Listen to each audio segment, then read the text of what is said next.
Welcome back. വൻവാർത്ത തുടരുന്നു. ശബരിമല സ്വർണ്ണക്കൊള്ളയിൽ അറസ്റ്റിലായ A പത്മകുമാറിനെതിരെ CPIM നടപടിയില്ല. എന്നാൽ പാർട്ടി വിശ്വസിച്ച് ചുമതലയേൽപ്പിച്ചവർ നീതി പുലർത്തിയില്ലെന്ന് യോഗത്തിൽ പങ്കെടുത്ത CPIM സംസ്ഥാന സെക്രട്ടറി MV ഗോവിന്ദൻ തുറന്നടിച്ചു.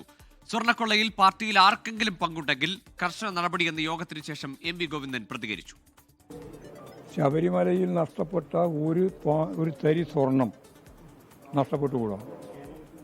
അത് മുഴുവൻ തിരിച്ചു പിടിക്കണം. ആരാണോ കുറ്റക്കാർ അവരെ നിയമത്തിന് മുമ്പിൽ കൊണ്ടുവന്ന് ശിക്ഷിക്കണം. ആർക്കും ഒരു സംരക്ഷണവും കമ്മ്യൂണിസ്റ്റ് പാർട്ടി ഓഫ് ഇന്ത്യ, മാർക്സിസ്റ്റോ ഇടതുപക്ഷ ജനാധിപത്യ മുന്നണിയോ നൽകുന്ന പ്രശ്നമില്ല. ഇടതുപക്ഷ ജനാധിപത്യ മുന്നണിയുടെ ഭാഗമായിട്ട് പ്രതിനിധികളാക്കപ്പെട്ട ആർക്കെങ്കിലും എന്തെങ്കിലും ഉത്തരവാദിത്വം ഉണ്ട് എന്ന് കൃത്യമായിട്ട് മനസ്സിലായാൽ ആവശ്യമായ സംഘടനാ നടപടിയും നിലപാടുകളും പാർട്ടി സ്വീകരിക്കും. അതിൽ ഒരു വിട്ടുവീഴ്ചയും പാർട്ടി ചെയ്യുമെന്ന് ധരിക്കേണ്ടിയില്ല. എന്തുകൊണ്ട് CPIM ജില്ലാ കമ്മിറ്റി അംഗമായ എ പത്മകുമാറിനെതിരെ നടപടിയില്ലെന്നായിരുന്നു പ്രതിപക്ഷ നേതാവ് VD സതീശന്റെ ചോദ്യം.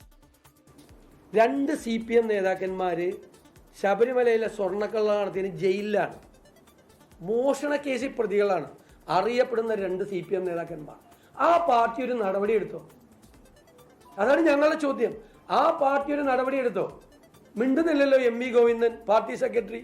കേരളത്തിന്റെ മുഖ്യമന്ത്രി ആഭ്യന്തര വകുപ്പിന്റെ കൂടെ ചുമതലയുള്ള ആളല്ലേ?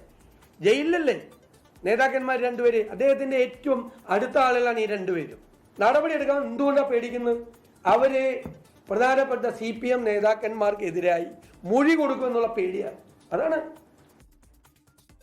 ആർ ശ്രീജിത്തുണ്ട് തിരുവനന്തപുരത്ത് നിന്ന് വിശദാംശങ്ങളുമായ. ശ്രീജിത്ത്, തദ്ദേശ തെരഞ്ഞെടുപ്പിന്റെ പ്രചാരണത്തിനടക്കം പ്രതിപക്ഷവും കോൺഗ്രസും ഉപയോഗിക്കുകയാണ് ശബരിമലയിലെ സ്വർണ്ണക്കൊള്ള. ഈ തൊട്ടടുത്ത ദിവസങ്ങളിൽ നടന്ന അറസ്റ്റ്, എ പത്മകുമാറിന്റെ അറസ്റ്റ് CPM-നെയും പ്രതിരോധത്തിലാക്കുന്നുണ്ട്. എങ്കിൽ പോലും സ്വതന്ത്രമായ അന്വേഷണം ഏത് ഉന്നതനും കുടുങ്ങും എന്ന ഒരു പ്രതിരോധത്തിനപ്പുറത്തേക്ക് പാർട്ടിയുടെ പ്രതിച്ഛായ ഉയർത്തിപ്പിടിക്കുന്ന തരത്തിലൊരു സംഘടനാ നടപടി ഇല്ലാതെ പോകുന്നത് എന്ത് എന്ന ചോദ്യം ഉയരുകയാണ്. ഗോകുൽ, ശബരിമല സ്വർണ്ണക്കൊള്ള കേസിൽ പത്തനംതിട്ട ജില്ലാ കമ്മിറ്റി അംഗമായ എ പത്മകുമാർ അറസ്റ്റിലായെങ്കിലും ഇപ്പോൾ അദ്ദേഹം കുറ്റാരോപിതൻ മാത്രമാണ് എന്ന നിലപാടാണ് CPM സ്വീകരിച്ചിരിക്കുന്നത്.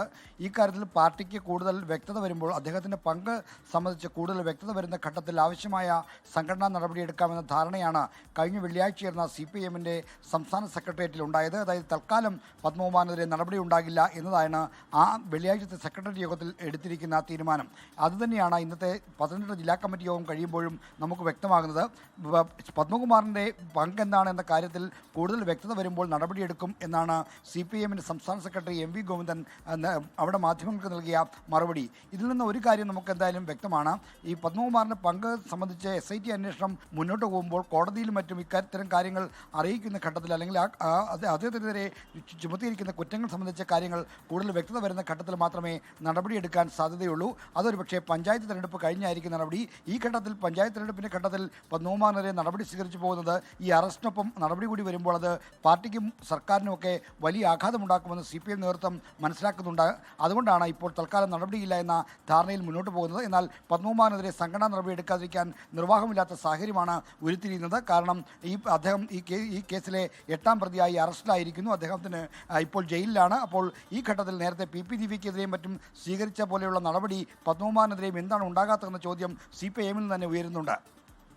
തീർച്ചയായും ശ്രീജിത്ത്, ഏതായാലും ശബരിമല സ്വർണ്ണക്കൊള്ള കേസുമായി ബന്ധപ്പെട്ട എ പത്മകുമാറിന്റെ അറസ്റ്റിൽ പ്രതിരോധത്തിലാവുമ്പോഴും ഈ ഘട്ടത്തിൽ സംഘടനാ നടപടിയില്ല എന്നതാണ് CPM-ന്റെ നിലപാട്. ലോകത്തെവിടെയായാലും ഏത് സമയത്തും 24 വാർത്തകളും ഓഗ്മെന്റഡ് റിയാലിറ്റി പാക്കേജുകളും എക്സ്പ്ലെയിനറുകളും വിശദമായി കാണാൻ ഞങ്ങളുടെ YouTube ചാനൽ നിങ്ങൾക്ക് സബ്സ്ക്രൈബ് ചെയ്യാം.